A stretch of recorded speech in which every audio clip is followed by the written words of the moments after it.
Back in, ladies and gentlemen, 49 coming at you another community shoutcast for the LUSA Dota League Season 1. Just about to load into game number 1 of the Horsemen of the Ruckus up against Bambi Rising. Should be a good series. Both of them very strong teams over in the Group 2. I think Horsemen of the Ruckus are currently leading the Group 2 scoreboards in relation to the amount of wins they've had. I think they've got 3 wins so far, 1 draw. Bambi Rising also doing pretty well. I think they're sitting at 2 wins, 1 draw, and 1 loss. And so we're just loading in. And so all players are present. Jamie's actually trolling, he's not a stand-in, so he just wanted to have his name as not Rafiki. But it is him, he's just messing around. And so we're about to load in. Would be interesting to see what kind of strategies Bambi Rising come up with. Interesting to see that 5200, their mid players, actually the drafter. So Inspired Mechanical Bambi, the actual captain of the team, not in the drafting position. And a bit of smack talk coming out from Jamie. Alrighty, so 4 Horsemen of the Ruckus, they get first pick. And so it'll be interesting to see who King Killer decides to let slip through the draft.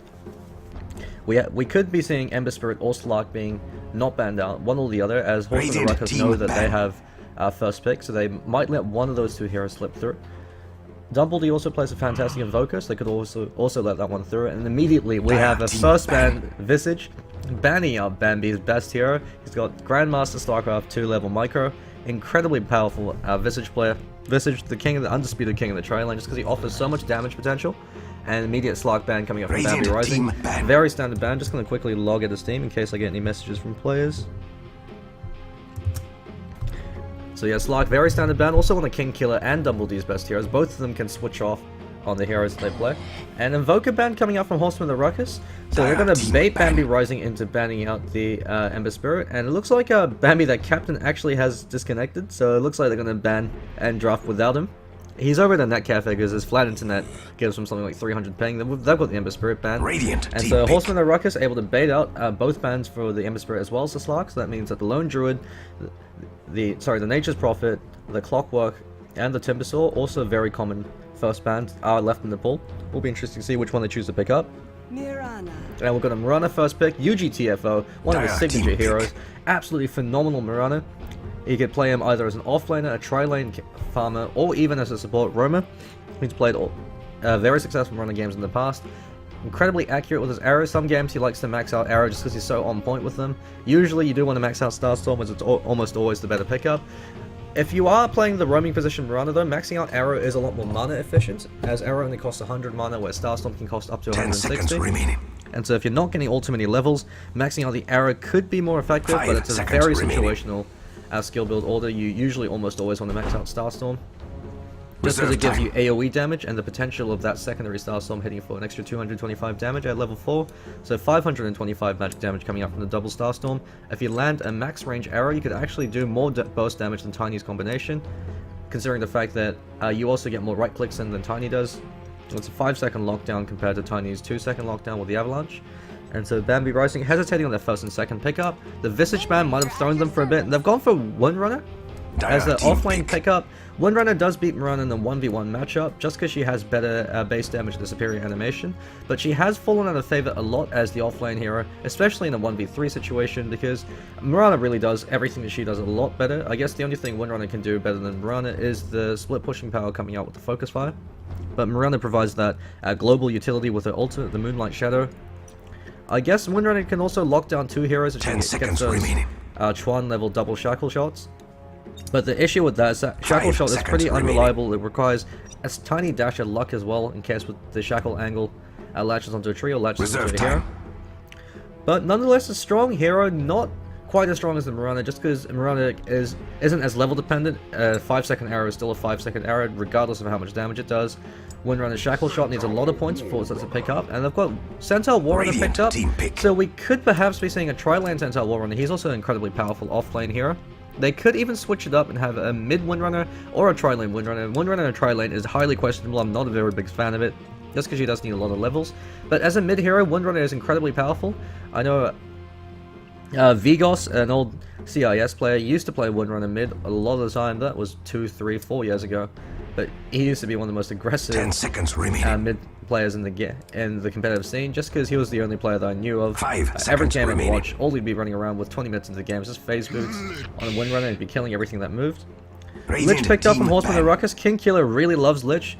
To quote him verbatim, he said, "Lich is bomb diggity," and really enjoys the fact that you've got Chain Frost to help win those fights if you clump the enemy heroes together, or forces them to split, which is incredibly beneficial, especially when you have the Mirana arrow to help split the fight as well. So when you have to keep in mind the fact that an arrow is flying out as well as the Chain Frost, it makes players panic, and that hesitation makes it easier for UGTFO to land those arrows. I think Sing Sing was the one that's saying it's actually easier to land arrows on pro players. That's because it's thinking about so many more things than pub players, who aren't thinking about map positioning and all sorts of other things, so they're just focusing on dodging the arrow. And so Bane Elemental ban, very standard.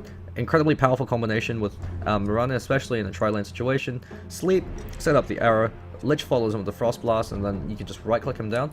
Chen banned out, another respect ban for Bambi, so they're banning out all of his heroes. He's having a pretty rough game so far in the draft, even though he's not present, as well as a Rubik ban. 5 seconds Rubik, very strong defensive tri-lane hero, especially in conjunction with the Centaur Warrunner, because the two complement each other very well. Rubik has a lot of CC and control abilities, but he doesn't have the damage. Centaur Warrunner has a lot of damage, and as well as some CC, but the issue that he has is, since he's a melee hero with melee range abilities, he has to get up close and personal. So Rubik can walk in, initiate with telekinetic lift, very long range, 600, throw them back 200 units back. Centaur Warrunner runs up, lands a hoof stomp, right as the telekinetic lift throws him back, throws him forward, and then follows up with the double edge and the Fade Bolt. Ancient Apparition banned out, Fairy, the second king of the tri-lane, considering Visage has been banned out. But I don't think any of the players from Horsemen and Ruckus can actually play Ancient Apparition. Maybe Gats can, I don't think I've ever seen him play it personally. But I have no doubt in mind that they'll have some form of experience on the hero. Good ban, especially considering the fact that if you consider English is hard. If you consider the fact that Mirana and Lich and Ancient Apparition all have 600 range, Chilling Touch becomes that much more potent. You have 3 heroes with above average movement speed with 600 range.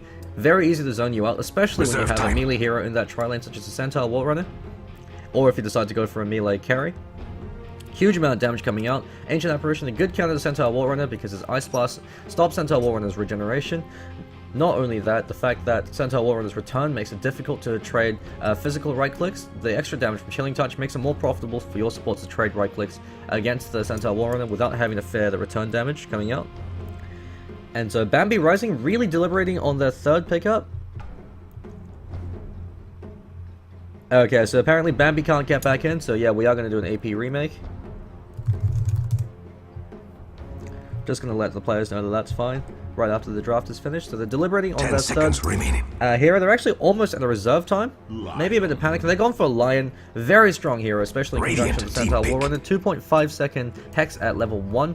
Probably the best level 1 lockdown spell in the game. The only other ability that comes close to that would be the Dragon Tail coming out from Dragon Knight, but that's got melee range. Or perhaps a Hoof Stomp from Centaur Warrunner. 2 second AoE. But other than that, the reason why Lion's Hex is so effective, 500 range, 0 animation at all, so so long as you're facing them, they're instantly hexed. 10 seconds you could do what pro players call the Hex trick, where if you're up against a Blink Initiator, such as a Tidehunter, and you have vision of him, if you're the Lion player, you constantly spam the Hex on him, and then cancel the animation, so you don't run forward. That way, so long as you have a Lion in mid-Hex cast animation while he's running towards the Tidehunter, so long as you're able to maintain the APM, and keep casting and cancelling on him. When he blinks in, he'll instantly be hexed before he could cast any of his abilities, as it has 0 cast point. I think I've seen it used once recently. It was Kuroki being able to pull it off in Navi's series against Alliance. Very impressive play, completely turned the Bat Red initiation around as he found himself turned into a pig. Spectre picked up as a carry for Bambi Rising. Incredibly powerful hero, especially if she chooses to max out the Desolate. I know that's the most efficient build for her, especially when they go for these early engagements, just because Desolate adds up to 65 pure damage to Spectre as well as each of her haunted images. And so whenever she sees a gank attempt happening, she presses R, the Haunt Illusion will be able to pick up the last hit, so she gets gold without even having to do anything. Able to keep farming, pick up a fast Radiance, start absolutely wrecking face, just because Spectre's one of those carries that's damned if you do, damned if you don't. You can't ignore her because, unlike any other carry hero in the game, she can immediately engage from the get-go onto your backline with her Haunt. She can keep repositioning herself and chase your support heroes away, hunt them down. There's not too much support heroes can do against the Spectre, especially when she gets farmed. If you lock her down, you're also going to be eating damage from the dispersion. The Radiance Burn means that you have to keep her away, otherwise you'll be killed. The Desolate means that once you split up, when you're running away from the Spectre, she will deal so much damage to you, it's not even funny.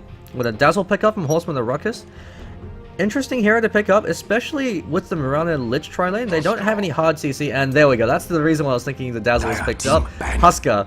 So it looks like we're going to be seeing a Huskar mid. Dumble D has a lot of games playing on Huskar. I think it's something like 120 Huskar games. Me and him, when we were playing last year, we used to play Dazzle Huskar all the time in pub games. That was back when Berserker's Blood was first changed, and no one knew how to deal with the new Huskar.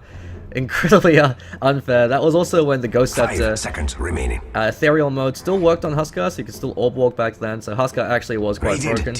Incredibly dangerous combination. You've got Dazzle and Huskar synergize so well, because Shallow Grave gives Huskar 5 seconds. We can go completely berserk. Huskar doesn't really care if he dies in a fight, so long as he's able to output a lot of damage to justify his death. And so with Huskar going completely berserk, with Berserker's Blood and Shallow Grave, he has all stacks of Berserker's Blood up, so it's something like 100 extra attack speed, 97% magic resistance. So he's completely immune to magic damage, throwing out the Burning Spears, which apply a stacking dot, so even after he dies, he will still be able to tick you down. Huskar can rain absolute destruction on the Radiant side, if they caught, on the Dire side, sorry, if they caught unawares. Also a very strong mid hero. I believe Dumbledore likes to start with boots first on Huskar and maxes out to the Burning Spear, just to give him that lane control. Huskar doesn't need bottle, he doesn't really care all too much about mana, since the only ability that he has that costs mana is his Inner Vitality, and most Huskar players skip that until they max out the Burning Spear as well as the Berserker's Blood. We've got a 5th ban Luna coming up from Bambi Rising, so fearing the incredibly powerful aggressive tri-lane coming up from the Horsemen of the Ruckus. Very good ban, as it means that UGTFO can always transition and run into the offlane. And we've got a Batrider ban coming out from the Horsemen of the Ruckus, fearing that offlane or mid hero. They've gone for a Silencer mid. Silencer, very good mid hero, especially against Huskar. As Huskar, similar to the Viper, has no abilities to cancel the Curse of Silence or the Last Word, apart from Life Break or Inner Vitality, but Life Break he won't have until he's level 6, and Inner Vitality not only costs 110 mana at level 1, you also don't want to expend an early point to it, 170 never mind, you also don't want to expend a point in it in the early stages of the game, as it severely cripples your DPS. So we could be seeing perhaps a Huskar tri-lane to try avoid the mid, because Ken Killer is very well aware of this. Silencer is an excellent counter pick against mid heroes that rely on their orbs. And we've got an Outworld Destroyer, so it looks like a Dumbledore Outworld Destroyer could be coming out. He's also one of the best Outworld Destroyer players in Dunedin. Never mind, King Killer's taking it, so we've got a tri-lane Huskar with the Lich as well as the Dazzle, so double snare with the Poison Touch as well as the Frost Blast, and the orbs coming out from Huskar. Outworld Destroyer gonna have a ball of a time up against Silencer, just because the Astral Imprisonment hurts Silencer so much. And UGTFO on his favorite hero, the Mirana. We've got disconnects coming out. We're just going to disconnect from this game and then remake into AP just to enable Bambi to get back into the game. So stay tuned.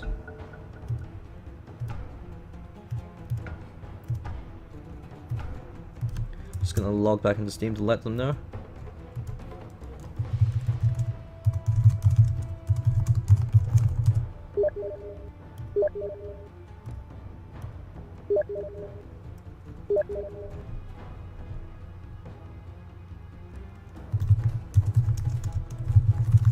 And it turns out the Silencer was actually a random pick. Interesting, considering that it was a perfect counter pick to Horsemen of the Ruckus' lineup.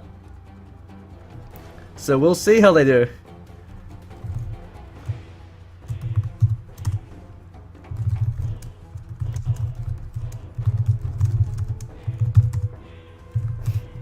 So there you go, the RNG gods of Dota 2 have fallen in favor. And so all players are in. Okay, so we're just gonna wait for both players to confirm.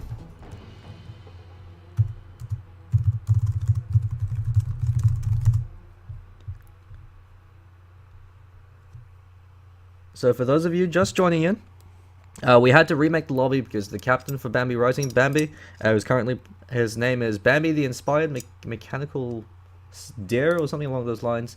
He's playing in that cafe. He couldn't reconnect into the lobby, so we went through the draft. We're remaking now in AP, just so we don't have to sit through the draft again. And so we're sticking with the same draft we did before. So Horsemen of the Ruckus, they have Mirana, Lich, Dazzle, Outworld Destroyer, and Huskar. Bambi Rising, they have the Silencer, which they're actually random, but as a 5th pick, it's a perfect kind of pick to the Huskar. Spectre, Lion, Windrunner, and Centaur, Warrunner to line them off. So they have a very strong aggressive kill lane. You've got the Spectre with the Lion as well as the Centaur Warrunner. Windrunner in the offlane going 1v1 up against UGTFO on the Mirana. Windrunner does have a significant advantage against Mirana just because she does have superior base damage as well as a superior attack animation. And Silencer going 1v1 up against Outworld Destroyer. This could possibly be an even mix-up. It's based more on player skill in this case, just because while Outworld Destroyer does beat a lot of intelligence heroes mid, Snow over on Team Blink did showcase the fact that it doesn't necessarily mean that you lose the lane. If you play intelligently, if you utilize your range and position yourself so that you're never getting hit by the Astral Imprisonments, you actually can break even or even beat the Outworld Destroyer. And so it'll be interesting to see how it goes. King Killer, very skilled mid player. Probably him and Dumbledy rank among some of the best players in Dunedin's Dota scene in terms of individual skill. So we'll be to see some flashy players coming up for him. I don't think I've casted a game with the Outworld Destroyer on that was picked up that actually won. The last 2 games I casted with Outworld Destroyer, he broke even with his lane, but he didn't convincingly win it. The issue with Outworld Destroyer is because he needs a lot of EXP before he can be effective as a ganking hero, and a lot of gold before he can start to carry. He has to destroy his lane. He can't just win his lane. He has to completely shit on the other hero. Keep them so low in EXP and in gold by denying them CS and by constantly astraling them that the enemy mid hero just becomes effectively useless, and you're able to snowball like crazy. And so 5-200 mid player for Bambi Rising up on the Silencer. Ghoulie carry player over in the Spectre. Curry looks like it could be a tri-lane Windrunner. I think he might have changed his name. I recognize the player, but not so much the name, over on Windrunner. And Spine Mechanical Bambi up on the Lion, so he's going to be playing support. We've got a quick disconnect coming up from him. And Mujreem, yeah, so it looks like an offlane Centaur Warrunner and a tri-lane Windrunner. Very interesting. So Centaur Warrunner up against the Mirana. I'd actually have to give the advantage to the Centaur, just because with that Stout Shield and with a point up in return, Mirana can effectively harass the Centaur Warrunner. It's not an efficient trade for her. She will actually wind up taking more damage than the Centaur Warrunner does, just because Mirana has very low base attack. But it looks like they could be switching it up, going... So they want to dodge the tri-lanes for both teams. So Centaur Warrunner against the tri-lane, especially one of the double snares, could be very dicey for him, considering the fact that all 3 heroes in the tri-lane he's up against are ranged. You've got 2 very strong snares, and the Poison Touch, which Jamie most likely will be choosing to max out, as well as the Frost Blast coming out from Lich, so 40% snare coming out from him. Poison Touch is 33 at level 1. I believe it goes up to 66 at level 2, yeah. So increases to 66 after the first second. And then Mirana against this tri-lane actually has a very good time, just because it's very difficult for Bambi Rising to go on the Mirana. Lion, the only way that Lion can initiate on the Mirana without her being a leap out is if he walks up to her and catches her out with the Impale, as if he ground targets at the 750 range. However, the issue with that is if UGTFO is on point with his hotkeys and with his reflexes, he actually can leap out of the way. Just because it's very obvious whenever a line runs towards you. Most likely we'll be seeing something like a safety wall placed either here, or even here. This is another safety wall that's been placed recently. Good way to avoid ganks, any rotation ganks coming out from the support players, as if you can see them coming in from the side, all you have to do is back away. If you get early boots, which Mirana is very easily able to pick up, makes it incredibly difficult for you to gank the Mirana. You're wasting the support time, as they have to hang around, wait for you to overcommit or to misplay before they could go in. And if they're not doing that, then you're wasting 2 heroes' time. Mirana doesn't necessarily need all too many levels to be effective. The arrow still is powerful enough for ganks if UGTFO can land those arrows, and he consistently has been shown that he can. You provide up to 5 seconds stun for the rest of your team to go in for the cleanup kill. He could pick up levels just from ganks then. And then once he maxes out the Starstorm, when the laning phase starts to end, you can use that to quickly flash farm creep waves.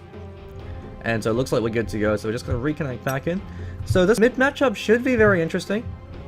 I believe Silencer will be maxing out his last word, as that's his best ability in the laning phase, and then going for a point and glaive. I don't think Curse of the Silence will be a very effective pickup, especially against a hero such as the Outworld Destroyer. With that Essence Aura, he has effectively infinite mana, so you don't want to constantly waste your mana with the Curse of the Silence. It's one of those abilities that's either incredibly powerful or absolutely useless. Against Outworld Destroyer, pretty useless, as well as the rest of the team of Horsemen and Ruckus. They all have very cheap spells that they could throw out to break it. Dazzle has the Shadow Word. Gats has his Sacrifice or Frost Armor. UGTFO has Leap or Starstorm, or even he could just throw out the arrow, just a scouting arrow. So Curse of the Silence isn't all too effective. against this matchup. However, Glaives of Wisdom is incredibly powerful. You have to keep in mind. Never mind, looks like a tri-lane Windrunner and a Huskar going 1v1 against Centaur Warrunner. In that case, I'd have to give the advantage to Huskar. He beats every single melee hero and a 1v1 matchup just because of how much damage his orbs do, as well as the fact that Double Edge does nothing to Huskar. Just because his Berserker Blood negets the majority of magical damage coming in. 5-200 actually getting a superior creep log than King Killer. Very rare for this to see this happen. King Killer is an incredibly experienced mid player.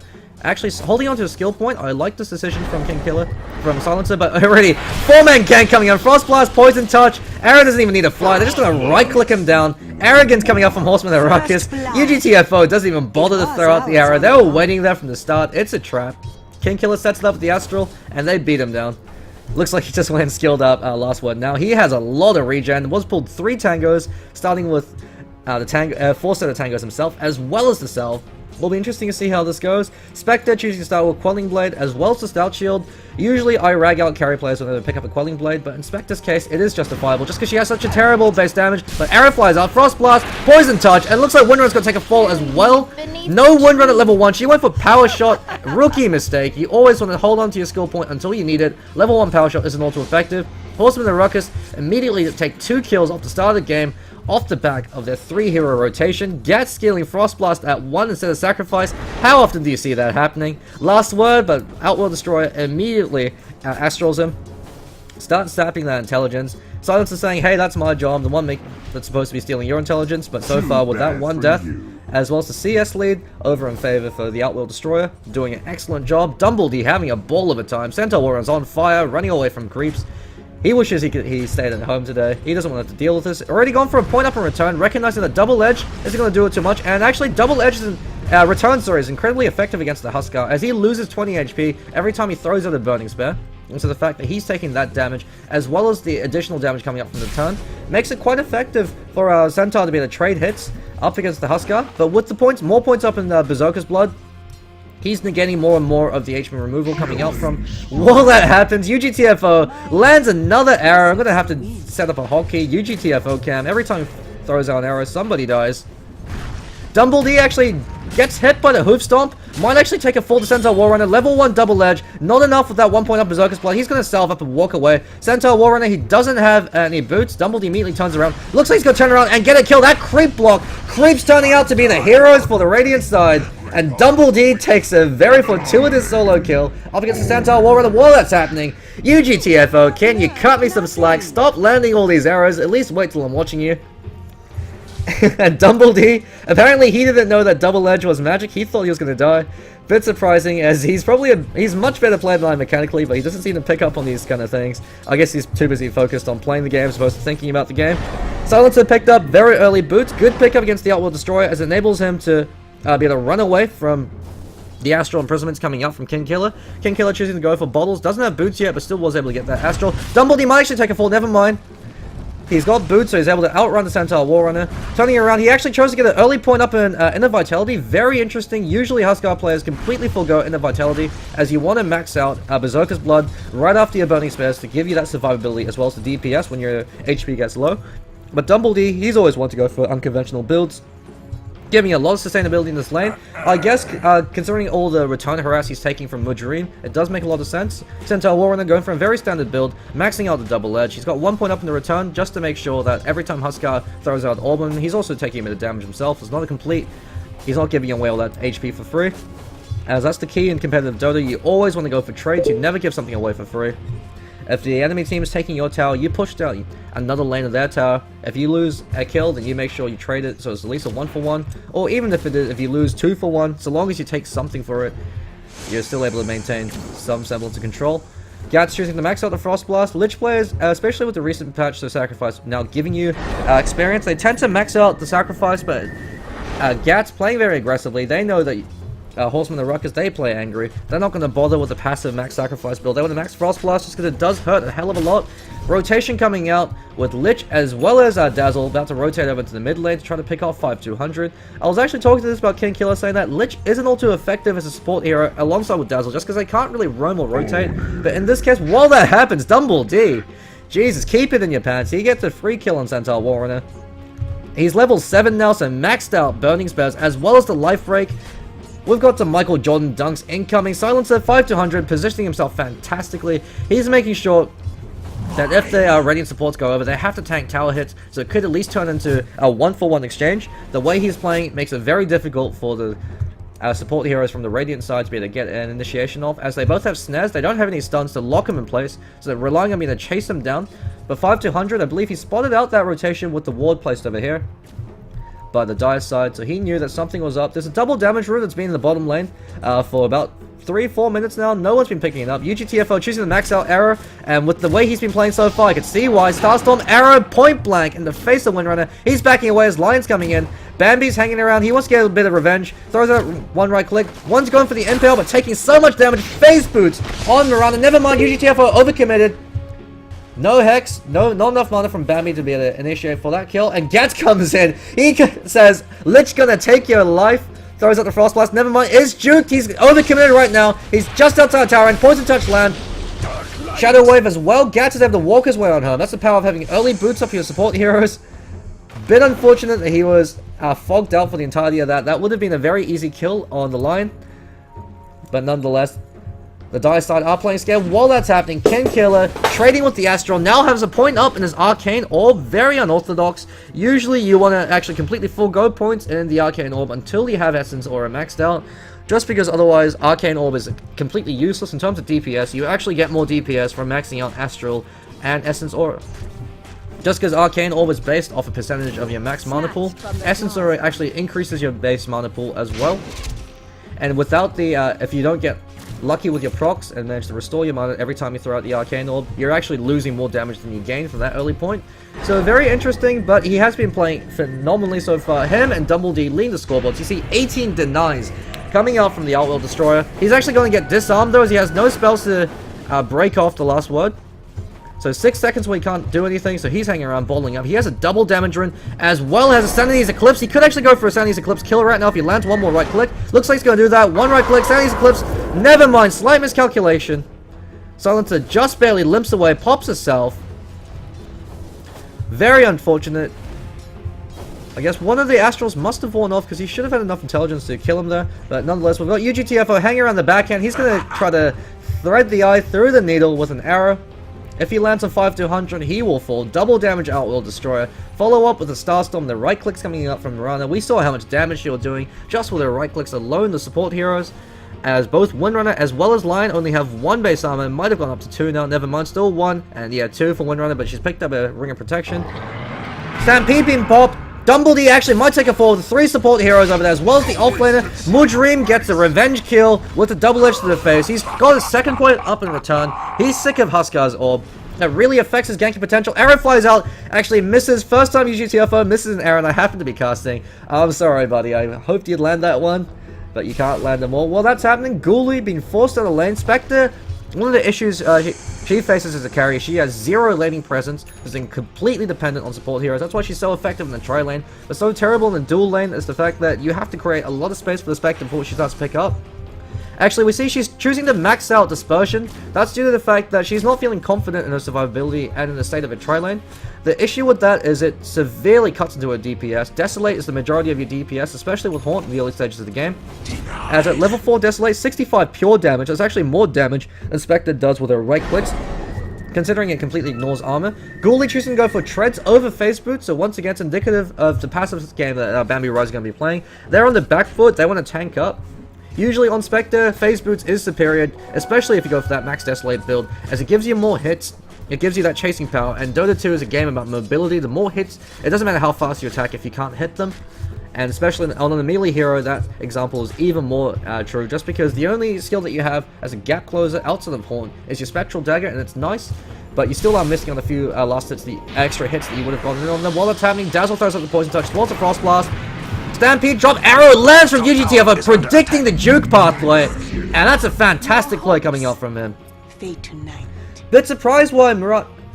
While that happens, Huskar trades 1 for 1. Is doing its best, but it Superior trade from Bambi Rising, but Huskar's happy to get a kill. That's the power of the Burning Spears as well as the Berserker's Blood. The lower HP he gets, the angrier Huskar gets.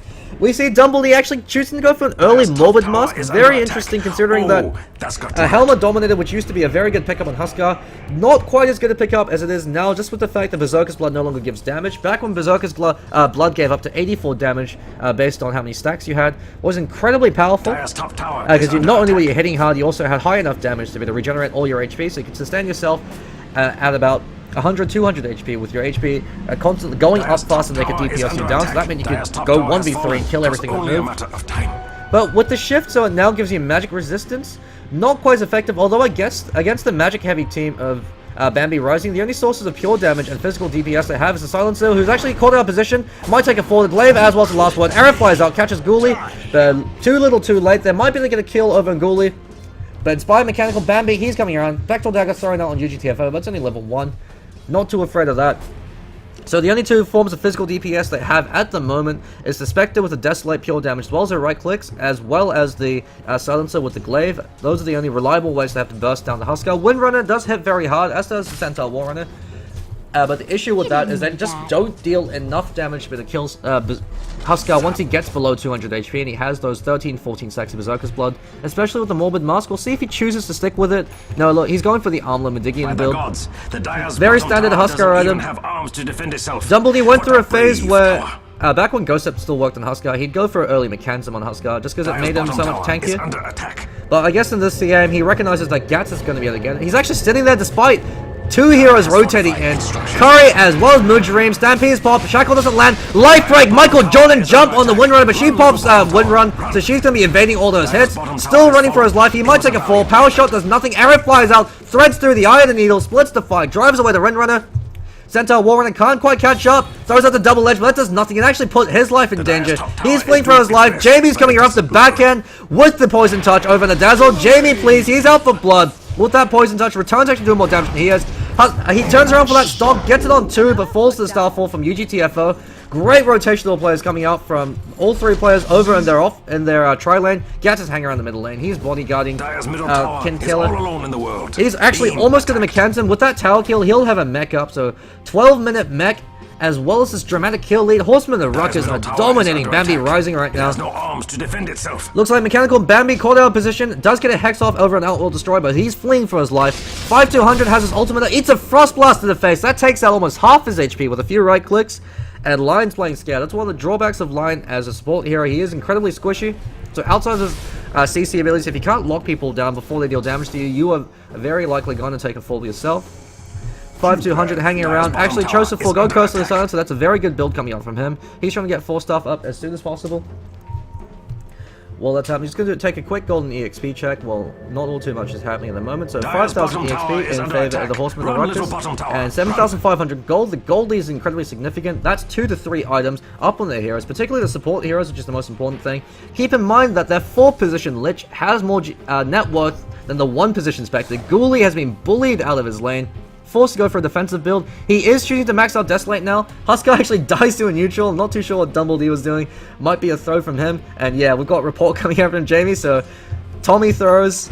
Arrow flies out, might be the hit 5200, hits him square in the face with 3 points up in Starstorm. If he gets a double Starstorm, it could actually be a kill. UGTFO doesn't go for the double Starstorm, goes for right clicks instead, but with that Stampede, he should be fine. Never mind, he still has to leap if he wants to engage, but sees the TP rotation coming in. He knows he's wasted enough resources over on the Dire side with the Stampede, as well as the cancelled TP rotation.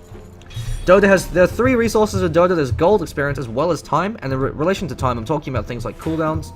Big cooldowns such as Stampede, which you could be using at the early stages of the game to ensure ganks, ensure retreats, as well as to ensure team fights and tower, which can transition into tower pushes. If you waste one of those abilities, you give yourself a 90-second window where you have the momentum, where the enemy team is forced to play passively and they have to react to you. They can't go for ganks anymore. Centaur Warrunner without a blink dagger has no form of initiation. He's a slow, fat dude who's also a half horse while he's galloping away up to you. Ghoulie actually eats a poison touch to the face, pops Horn, says something in her backwards language, actually haunts over to Who did he haunt over to? Oh, he haunted over to Gats and immediately ran away. Looks like he ate a Frost Blast to the face from Gats, judging from his mana pool. Life Break coming out from Windrunner, just barely popped Windrunner, but put on a wear off. Dumbledee's gonna get an easy kill unless Windrunner's able to juke him out. Never mind, Bambi's actually rotating in. He's got Hex as well as the Impel to lock him in place. Moonlight Shadow's drop might save Dumbledee's life. He's fleeing right now, and without Dust or Sentries, he might be able to make his way on back home with Inner Vitality. And yeah, he picked up a Helm of Dominant, and that luck, he picks a Regeneration Rune. So he's good as gold. He's got maxed out Berserker's Blood, maxed out Burning Spare, almost has his armlet, and with that Helmet Dominant, he's very difficult to bring down. One thing to keep in mind on Huskar is he does have low base armor, so that's why Armlet Medigian as well as Helmet Dominant are great pickups on him, just because they give him armor as well as DPS. So especially as a strength hero, it's so important. Most strength heroes have terrible agility growth and terrible base armor, so that's one of the factors that limits them as late game carries. Would like to see him dominating a creep using it to stack the Ancients. Huskar is very good at clearing out Ancients with a Helmet Dominator, just because the lower his HP gets, the faster he attacks, and the faster he attacks, the more HP is regenerating through that 17% lifesteal he gets from the Helmet Dominator. Looks like Dazzle chose to max out Shadow Word over Poison Touch. Yeah, so he's got 2 points up in Poison Touch, 3 points up in Shadow Wave. Pretty standard build. There are two effective builds for Dazzle. You either choose to max out Poison Touch, or you choose to max out the Shadow Word. Both of them are equally good depending on the situation. The good thing with maxing out Poison Touch is it does add a lot of extra nifty things into it, such as 1 second stun at level 3, level 4, which is very handy. Also increases the stun duration, the snare duration after the first second. So it actually becomes quite an efficient ability to use, especially when you're roaming around playing as aggressively as the Horsemen of the Ruckus. However, maxing out Shadow Word also gives you incredible pushing and farming capability. One of the reasons why Dazzle is such a good support hero is he actually scales better the later the game gets. While that's happening, UGTFO caught weather position. Mana Drain, Last Word, gonna take a fall with the Last Word being a proc and finish him off. Spectre goes in just for the assist goal. That actually ends a huge spree. And so that's the 4-star up for Silencer. He's got it flying out to him. No treads up on him though. He does have his ultimate up, but he hasn't used it so far. 4 intelligence stolen, so he's starting to get a bit more DPS. They're pushing on the top tower now, with 3 of them grouped up, as well as Huskar hanging around the backhand. Lich most likely going for the Drums of Endurance. We see that Bracer could just be a casual Bracer, but Drums of Endurance, decent pickup. Would have liked to see it on perhaps the Huskar, but he went for more early fighting items. He went for the Armlet Medigian as well as the Morbid Mask. He's going to have Helmet Dominator once he pushes down that tower. Satanic on Huskar, especially with the change to Berserker's Blood, making him immune to magical damage, means he doesn't even really need a BKB. He can just sit there and take it out. While it's happening, UGTFO, another solo kill coming out from him. He's been landing these amazing arrows. He's missed 2 so far, and one of the ones that he missed drove the Windrunner back. So in that sense, it still accomplished what he set out to do. He was still able to assist his teammate and save Dumbledee's life. Radiant's bottom tower is under attack. Huskar is sitting at about 15k, so he should most likely be finishing up his Helmet Dominator. Uses Dominate creeps to get that Ancient stack going. We see Bambi Rising actually wisely warding out the Ancients. They want to keep that in mind as they're being wary of the fact that Outworld Destroy, as well as Huskar, do need decent amounts of farm before they become effective as carry heroes.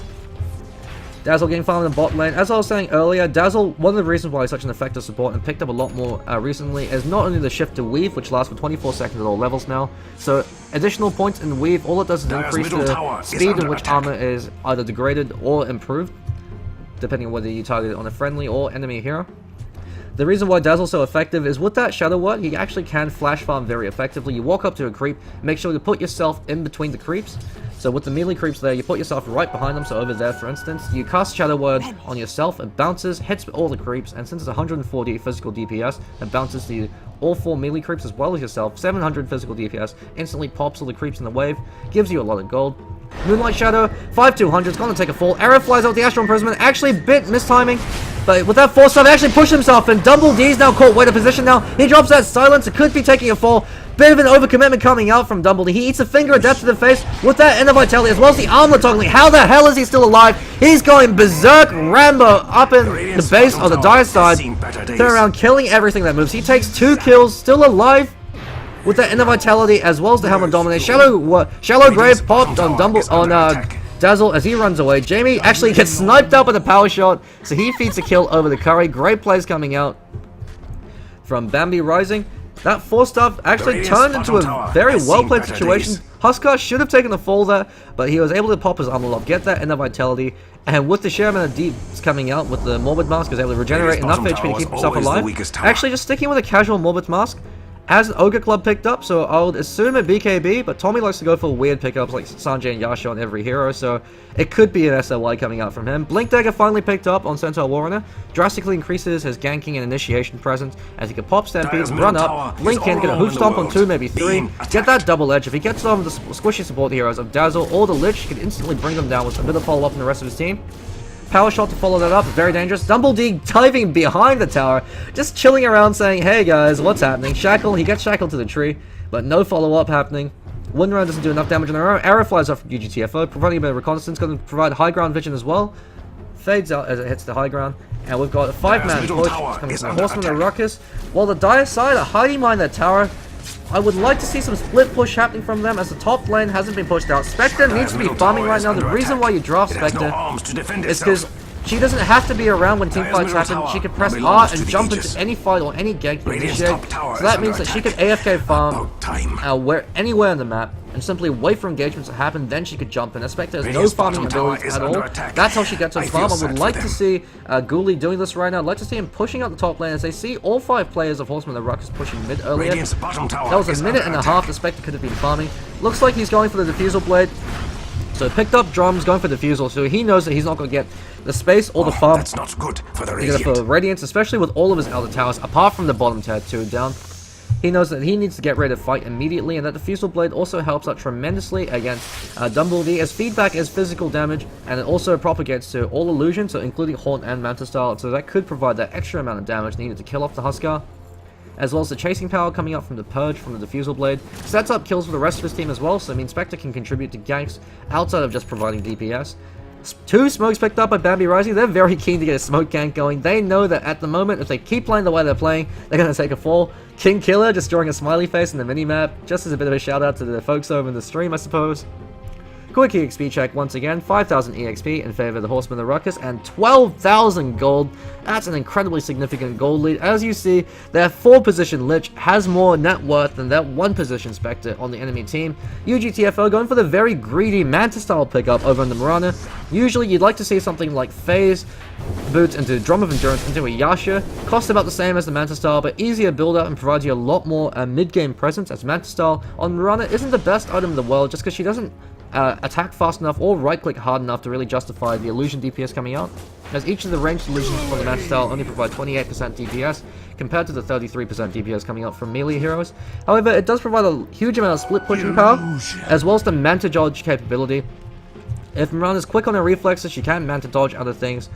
Abilities coming out from the dire side, such as that Shackle Shot. That's the most reliable one she can disjoin. Impale doesn't really give a damn how many of you there are, and Hex is instant, so you don't have a... If you're in range to get Hex, you're going to get Hex regardless. You can use it to just buy yourself a few seconds, just a bit of confusion. And I suppose it does purge off the last words, that's another thing to keep in mind. Especially when Silencer pops his ult, and then goes in. We see a Moonlight Shadow drop, King Kills hanging around, Stampede pop defensively, Blink happening, 4-star forward, trying to pick off one of the enemy heroes, but they're already running away with that Stampede. Thing to keep in mind is when Silencer pops his ultimate and throws out Last Word on Mirana, she could use Manta to dispel the Last Word, so she's not locked down with the disarm coming out from Last Word, as that would render her reasonably ineffective. Mirana still does have her other 3 spells, so she's got the Arrow, the Moonlight Shadow, and the Starstorm, so she doesn't necessarily have to right-click, but it is a critical thing to keep in mind. Dumbledee hanging around. Yeah, looks like he is going for a BKB. Very rare to see Dumbledee going for a BKB as his first big pickup. While that happens, UGTFO actually takes a fall. Looks like Lion threw out his finger of death to get that one. Very good exchange of the ultimate. And while that's happening, Dumbledee hanging around the back, and he wants to get that Michael Jordan leap. He's got a BKB flying in. Would like to see an Aghanim Scepter upgrade on Huskar, as it decreases the cooldown, increases the range for the life break, as well as the damage. Makes it very significant. Could also see something like a Blink Dagger on Huskar. I know that's something that Dumbledee likes to do, especially in a hero like a Huskar. Before life break had a cast range of 500. It used to be Blink Dagger was core on. While it's happening, Haunt is being dropped. Self-imprisonment coming out from the OD. Silence is being dropped as well as Last Word. Dumbledee's completely caught out of position right now. Pops his armlet, but he's disarmed. He's actually not able to do anything. He takes a fall. Chain Frost drops, kills one, bounces. Sandy's Eclipse finishes him off. It bounces back to Ghoulie, finishes off the Spectre. Bounces back between the creeps. Very lucky bounces coming out from the Chain Frost. 5-200 might take a fall. Jamie's stunned down. He goes down. He's unable to get off his shallow grave. Great defensive play coming up from Bambi Rising as they take 4 for 2, but with 2 buybacks coming up from them. UGTFO, the only one to survive, he just TPs his way on out of there. And that's the power of Silencer against the Huskar. Not only do you have the Silence preventing him from jumping in with a life break, you also have the last word used in conjunction with the Global Silence to disarm him, and Huskar disarmed. He actually can't do anything. He's more useless than a creep. He's just an angry dude who can scowl at you, and that's about all he can do. So it's good to see that he has that BKB. Horsemen and Ruckus should have perhaps waited for the BKB to be picked up by Huskar before they committed to that push, as that would have completely changed the outcome of the fight. A 10-second BKB on Huskar meant that he could have gone on absolute rampage through the lines of Bambi Rising. There's nothing they could do against that. So it'll be interesting to see what item he chooses to go for next. Could even choose to finish off his Morbid Mask and turn into a Helmet of the Dominator now, recognizing that he does get DPS as well as armor from that. And so he does enough damage with the armlet to justify the Helmet Dominator pickup, as well as the stacking capability that it brings is very nice. Kin Killer almost has a sheep stick, so we're looking at a 27-minute Glean Surge coming out from OD. Incredibly powerful item, gives OD that much more solo killing power, and as Sheepstick gives you 35 intelligence as well as increasing your mana pool and giving you a decent amount of regeneration. Great DPS pickup on the OD. A 3.5 second Hex is nothing to sneeze at, as it shuts down abilities such as the Evasion. I believe it prevents Dispersion as well, as it shuts off most passive abilities from proccing. Spectre got a decent amount of farm in that last fight, was forced to buy back, so did lose a lot of gold, but was able to get assists for 4 of the kills. No kills yet on Ghoulie, so he is about halfway up to his Diffusal Blade, about 900 more gold to go before he finishes it.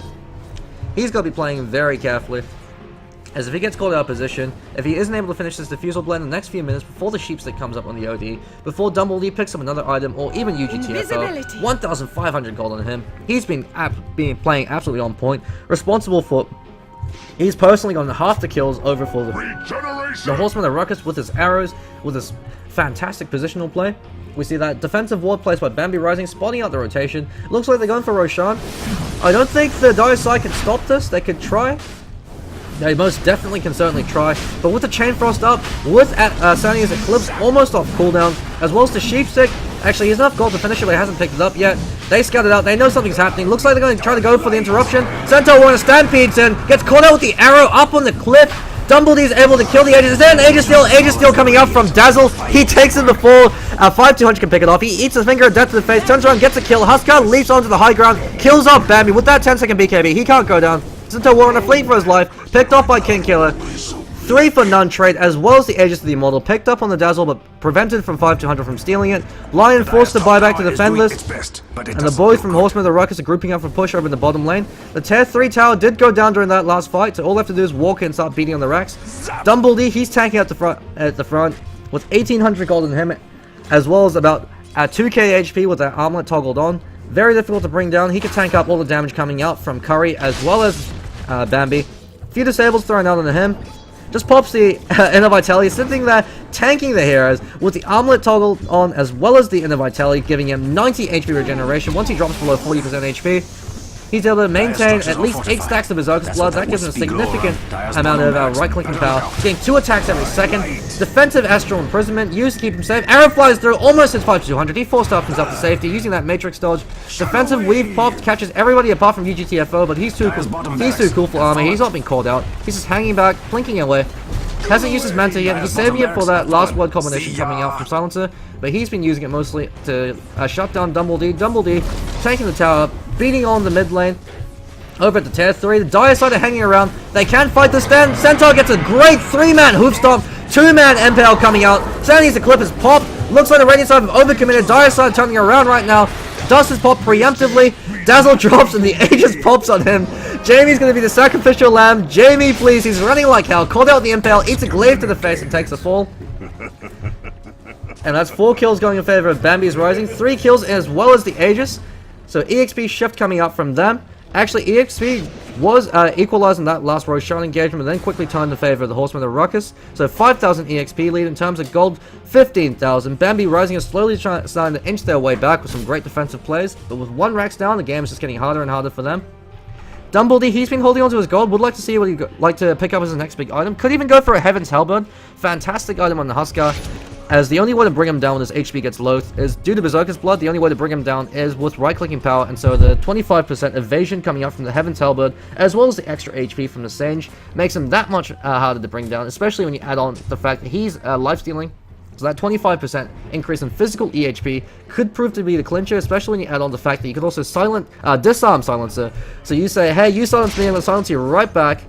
Aghanim Scepter picked up on Lich. I'm not a very big fan of Aghanim Scepter on Lich. The one real reason why you go for it is because it decreases the cooldown to 60 seconds at level 3, but he's a long way away from that. Aghanim Scepter upgrade increases the amount of damage coming out from Chain Frost by 460, but that's assuming all bouncers hit enemy heroes. Otherwise, it's wasted damage that only increases damage of each bounce by 90. Veil of Discord actually gives you a vastly superior increase in DPS, as it also increases the damage coming out from the rest of your team. So the AoE Starstorm, as well as the Sanity's Eclipse, are going to do that much more damage, as well as your own Frost Blast, so it's actually a much more efficient pickup to go for the Veil of Discord. The reason why you want to go for an Aghanim Scepter is if you want the stats as well as the decrease in cooldown, but since he's not level 3, having a 60-second chain, he doesn't have a 60-second chain frost. Stomping catches out one defensive Astral Imprisonment. Arab catches out Mechanical Bambi. Global Silence has been popped. King Killer's called out, taking a lot of damage. Stampeding Centaur Warrunner running through the lines on the Radiant side. Shallow Grave pop. Dust has been popped as well. Dumbledore being drained of mana. Defensive Astral saves him from the Hoopstop. Hoopstop catches out two. Gats gonna take a fall with the double edge. BKB popped on Dumbledore. He leaps in on Bambi. He brings out the few right click. Michael Jordan's in the house. He's throwing out flaming arrows, killing everything that moves. Radiant side of retreat, UGTFO turns around, smacks down 5-200. How the hell is Dumbledore still alive? He kills two before he takes a fall. Ghoulie is up in the front lines, he's taking a lot of damage. Starstorm hits. He might take a fall with that one last right click with that weave damage. The weave negative armor is enough. Curry pops, Windrunner throws out the Shackle. Shackle doesn't latch. He doesn't have enough mana now, so King Killer can go for a kill. 4 stops to down 4, 1 OK orb, 2. If he gets one more with that sheepstick, that's going to be a kill. Another kill coming out in favor of King Killer. Earn pop, instant buyback coming out from Curry, but there isn't anything he could really do. Another buyback coming out from Dumbledore. He wants to get right back into the thick of it. He's finally finished his Helm of the Dominator. It's a bit too late for it to matter in this case. Astral Imprisonment up on Windrunner. Arrow flies out, lands right in the face of Windrunner. She takes a fall. Screams out, why do you hate Ginger so? King Killer says, bro, you don't go have any souls.